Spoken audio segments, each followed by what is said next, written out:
Hi, this is Terry from Fabric Junction, and today I'm going to show you another one of our 6.5-inch blocks that I have put both in the quilt behind me and have been making into pot holders.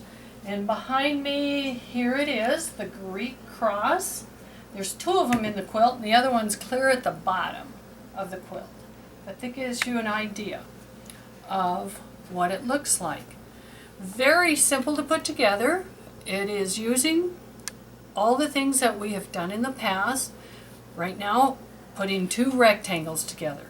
So you need 4 of them. We'll sew 2 together.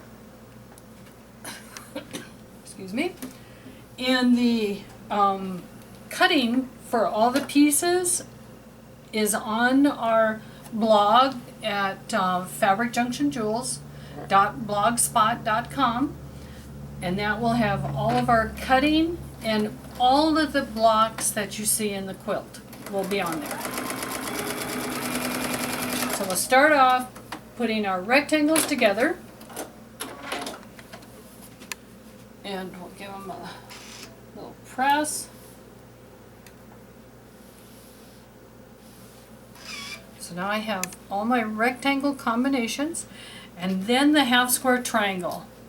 And once again, my favorite method is I use the Fonson Porter marking tool and I place it on here. You know, it's got a nice line right there. I always like to have it extend a little, but I can place that line on each point. When I do, I take my pencil and I draw my line on both sides. And there is my stitch line.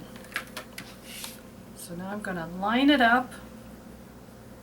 When I have a whole bunch of these, I just do them one right after the other. So now I have a nice line that I can follow. When I get to the bottom, when I'm done with my row, I take the last one. Just give it a quick turn, send it back through,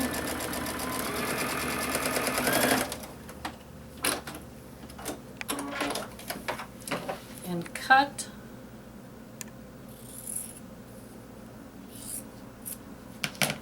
And press.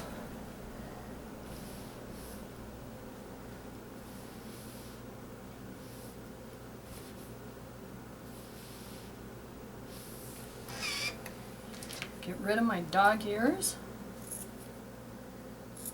And I can set it in my block.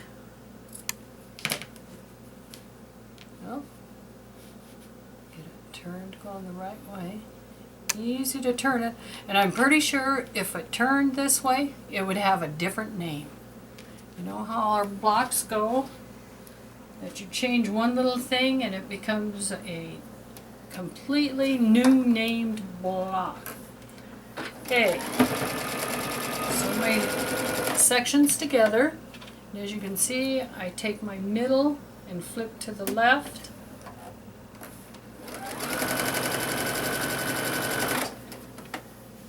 Middle to the left.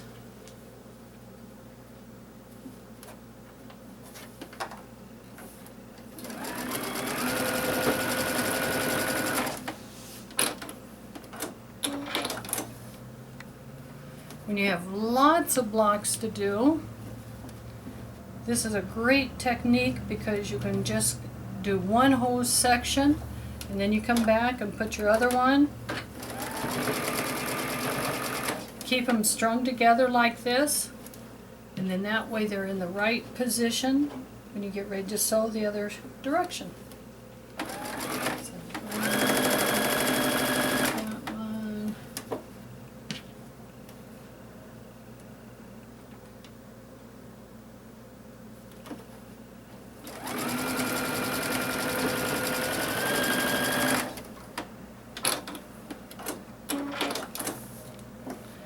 Actually, I'm going to turn it real quick and do that. And I fold my seam allowance on something like this, because I don't have anything really light, I fold towards the less bulky or the path of least resistance. And in this case, the inner one is going out and the top is going in.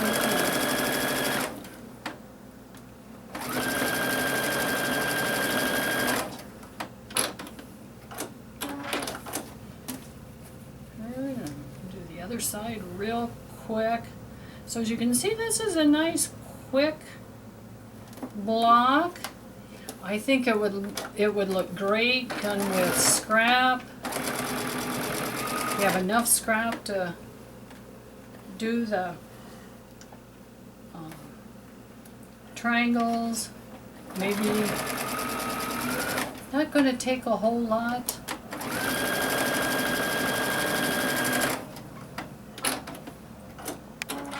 See how close I came at getting that in the right spot. I could feel one of them shifted on me just a smidgen.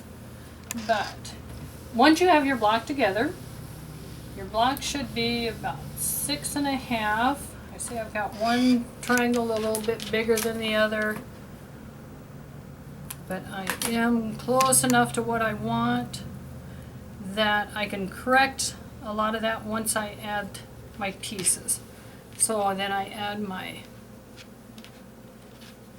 and they'll go, whoops, there's my seam allowance. There, get those added on, add my top and my bottom, and then there is my pot holder. And once I have that sewn together, I have my back, I have a piece of batting, and then I use Insulbright for the heat, and that controls the amount of heat that I'm going to touch. I place in the center, I do some stitching, and I stitched in the ditch on this one, means I just went along. I didn't stitch every line because I wanted this to look as like a single piece. That's up to you, you can stitch there. I chose not to. I did here, I did here, I did a little. You could do here. I chose not to because, like I said, I wanted that to look as one piece. Once I have that done, I trim it to 8-inch. I grab my 8-inch square. Looks like I've got my 6, but I grab my 8-inch square, I trim, and add my binding. And check out our binding video on how to bind a pot holder. It'll show you exactly the technique I use for binding. Anyway, that is our Greek cross. I hope you like this one and try it out. Do check us out at junctionfabric.com. That is our website. The blog spot, of course, was fabricjunctionjewels.blogspot.com. That's where you'll find all the cutting instructions. And we do have a Facebook and whatever else we have. I can never remember because I'm not the one that takes care of that. I don't have those skills.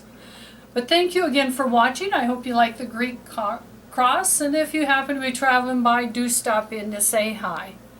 Thank you again.